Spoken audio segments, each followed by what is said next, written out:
Before we get into today's video, let's get a word from our sponsor, Oxidio.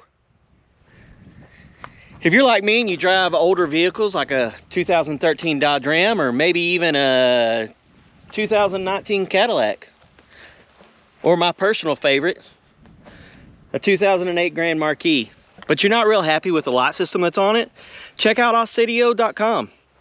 They have LED lights for 99% of the vehicles on the road today.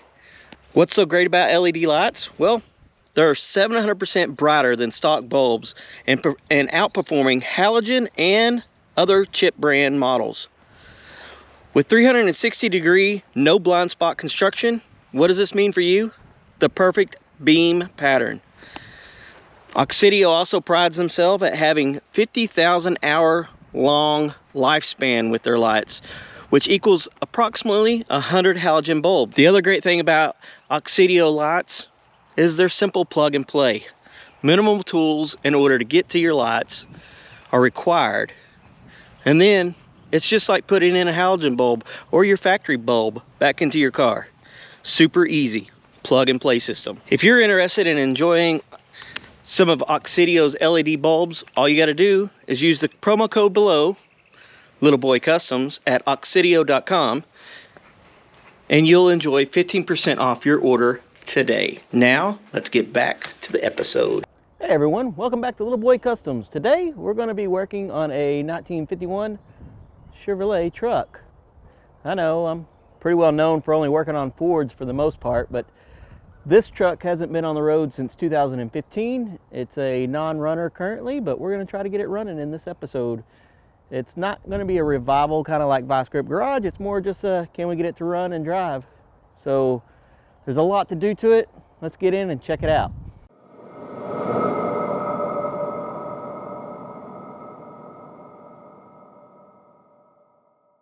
As you can see, this is somebody else's project. I did pick it up. I'm pretty stoked about it. The body work needs to be kind of redone on this truck a little bit, and I'll show you what I'm talking about. It's got a lot of Bondo in the front fenders, and that's starting to come out. But other than that, it's in pretty decent shape. The bed is not attached to the frame in a traditional style. I do have fenders for the back of it and the running boards. We'll have to put those on as well. There is no floor in it, and as you can see, they use good old C-clamps in order to mount the bed to the frame here. So we'll have to change that up also. It is an all original truck. Still has the original motor, original transmission, tube axle, rear end, all that. We're going to kind of keep it that way for right now and just try to get it running. A couple of the things that we are going to have to work on is wheel studs. I need to get some longer wheel studs. As you can see, these here, the nuts on there are not quite going far enough in order to make sure that it's safe to go down the road. The only thing I've done to it so far is put the white wall tires on it. It had 4 flats, so I put white walls on it. It's what I had in my shop, so that's where we're at. Let's check out the inside real quick. It's not much to look at. Someone did start redoing it. They painted the inside of it this green here, which doesn't look too terribly bad. And then, of course, the gray. But original seat. The main thing that we're going to do on this episode is we're going to take the seat out. We're going to take the gas tank out, which is full of rust, which is behind the seat, and put a new gas tank in. And then got some work to do underneath the hood here in order to get it to run again. Let's open up this hood and check it out. All right, as you can see, we still have the original 235 in it. I believe that's what that engine is. It's missing the carburetor, which I do have one for it. It's the original one to the truck. It was a WA1 made by Carter, and I did rebuild the carburetor on this truck in order to try to get all the rust that came out of the gas tank out of it so that we could run it. Gonna have to run new fuel lines. We're gonna try to keep the hard lines and just run new rubber lines that are all rotted on this truck. Main goal is just to get it up and running and kind of drive it down the road and see what she'll do. I'm not planning on winning no rat race with this truck, but I'd like to see it running at least. Maybe make it a going to town rig. Well, she's a little dirty on the inside, but it's been setting for quite some time. It's pretty easy to get this front seat out. The bottom cushion part of it pops up just like a back seat in a new car does, and then it just comes right out. The top side of the seat has these hooks right here with the little slots. They go into the top side of the frame. There should be some little screws. Just unscrew those three, and then that pops right out. And then the bottom half of that seat goes inside these slots, so just kind of pick up on it a little bit. As far as unbolting the frame itself, we're looking at the bottom side of the frame. It's pretty easy. You got the rail here that slides up and down to move the seat backwards and forwards. You got 2 bolts on either side in the very front. And then on the lower half, you'll have 2 more bolts, which go through the back side of this frame right here. So they would have went through right there. So you'll have to look real close to this tank, but there should be 2 right there. The front 2 would have been right there. So unbolt those 2, 4, 6, 8 bolts, and then this whole frame picks up and comes out. Now, because this has been redone once before, many years ago, you can tell because it's got sound deadener inside the back side of this cab here. I did not do that. I got this truck this way. I don't know if these clamps are going to be the same as what they are on an original truck, but it looks like you just unbolt these clamps right here, pull the band back. The only other thing that we'll have to do is we'll have to unconnect the rubber over there where the fueler neck fills into the tank. We'll have to undo those. And then this is a 12-volt truck. It's been converted. It used to be 6 volts. I'm not sure the difference on 6 volt versus 12 volt as far as the sending unit goes, but on this particular one, because it's 12 volt, it's going to only have the 2 wires. Have to undo those 2 things, get that out of the way, and then this tank will come out. And we'll be ready to put the new tank in for the most part. We'll have to do some work on the lower half of the new tank in order to mount up how the fuel is going to go from the tank up to the engine, but we'll get there. Not too bad getting the tank out of this here. All we had to do is the 2 straps. Somebody had lined everything with this rubber stuff. I may go back in with that. There's rubber on the bottom even to it. And then this little area right here is where the hole goes all the way through the floor.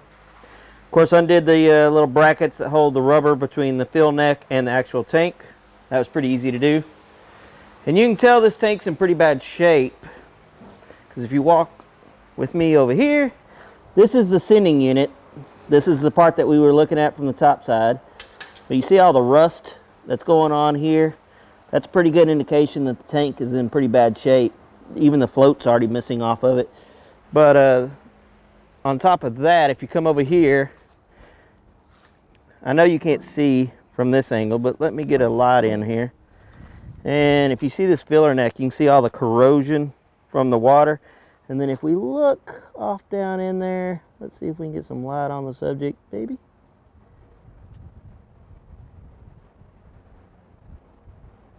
See all that corrosion down in the bottom of that tank right there? Now, I understand the lighting's not perfect and all that, but you can definitely tell that the inside of that tank is rusting out, and that all that is going from the tank through the fuel lines and just clogging up the carburetor, which is probably the reason why this truck wouldn't run to begin with. So putting in the new tank is going to be the best bet for us. I know there's some people out there that say that we can definitely just, you know, put marbles in this one, roll around with the marbles in the back of the truck for a week or so, and they'd clean all that up. But I'm telling you, it's just going to be a lot easier, a lot better in the long run, less money. Get the new tank, put it in, and then we don't have to worry about having to rebuild the carburetor every time. All right, we got the old tank out. We have the new tank right here. I need to do a little prep work on the bottom half of the tank in order for the fuel to come out down there and go from this area here over to the engine. But before I go to putting the new tank in, I pulled the front hubs off in order to change out these wheel studs. So if you've never done that, it's pretty simple for the most part. You're going to take the dust cap off, which looks like this right here. Screwdriver's pretty easy. Pull the pin, the Carter pin, with a pair of pliers, and then you'll have a castle nut. Undo that castle nut, and then 2 sets of one washer, and then the inner reese of the bearings. Pull that all off. This here was new brakes were put on this truck back in 2016 and never used, so it all came off pretty easily. Now if you're having trouble getting yours off, use a 5-pound hammer and persuade it to come on off, and it should come off for you. Now in order to get these old studs out, we'll use the wheel lugs, screw them on to where they're flush, and then use a 5-pound hammer and just kind of tap them out a little bit, and then they should fall on the way out. In order to put the new ones on, we'll end up using that press right there, and then just press them back in. Pretty easy job. Quick little update, got the front studs put on. You actually see where it has thread on there now. That's pretty nice. Both tires had dirt daubers, or the brake area had dirt daubers in both these, so I went ahead and took both them off. And then I was going to clean up the back side, and that's when I found out that the rear axle is leaking on this side, so I'm going to have to find a rear axle seal to fix this side. It's leaking so bad that it's all over the gear lube is all over the brake pads and everything else. Only thing we have installed so far is got a new battery, and we got new cables. Got a new negative and we got a new positive.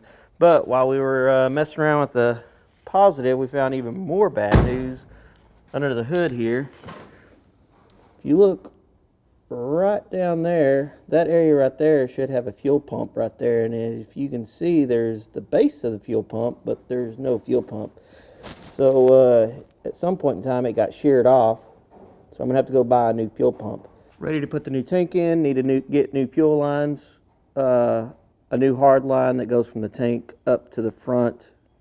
The one that's there is in pretty bad shape, so next step is getting the fuel tank in, fuel lines done, and then get a new fuel pump put on. And then of course we still have to put the carburetor on it. So here's the last update for this little episode.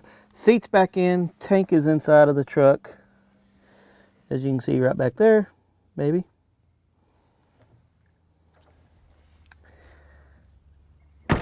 She is a running and driving truck now. We got the carburetor on with the original oil bath air breather, my mistake, air breather. We did put a new coil on it, got a new set of plugs, wires, and a new cap. And then we also went ahead and got the new fuel pump in it. She's not a great looking truck by no means, as you can see. Still need to do still need to mount the bed, still need to mount the fenders and the running boards. We'll do that next episode. But you know, she's a pretty decent little truck. She runs pretty good. Let's get her started up and let you hear how she sounds.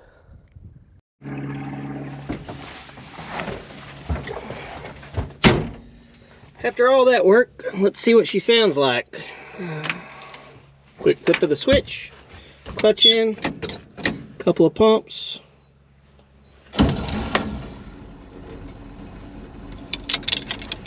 And she's running.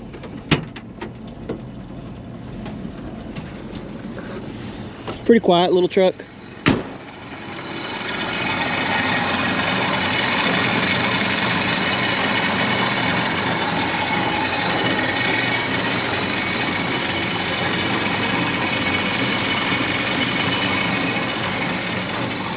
She's not great looking, but at least she'll get you from point A to point B.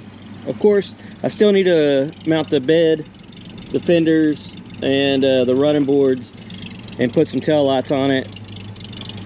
As you can see, maybe, she does have just a A little bit of white smoke coming out of her, but I think that'll come around once the rings come back in. Now we can't go for a ride on the road because we don't have tail lights, and well, the bed's not mounted yet, but we can go for a ride around in the back pasture.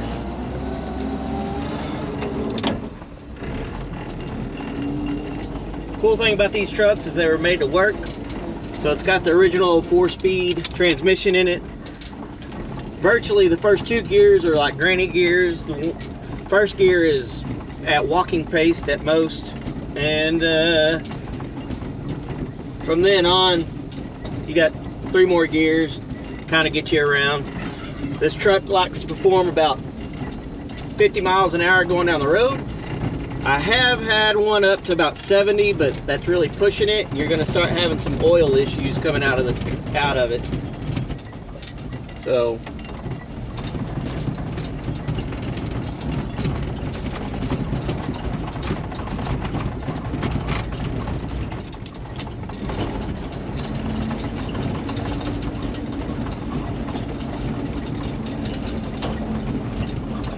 now there's still a lot for us to do on this truck, such as what I mentioned earlier, but even on the inside, if you notice, the headliner needs to be put back on.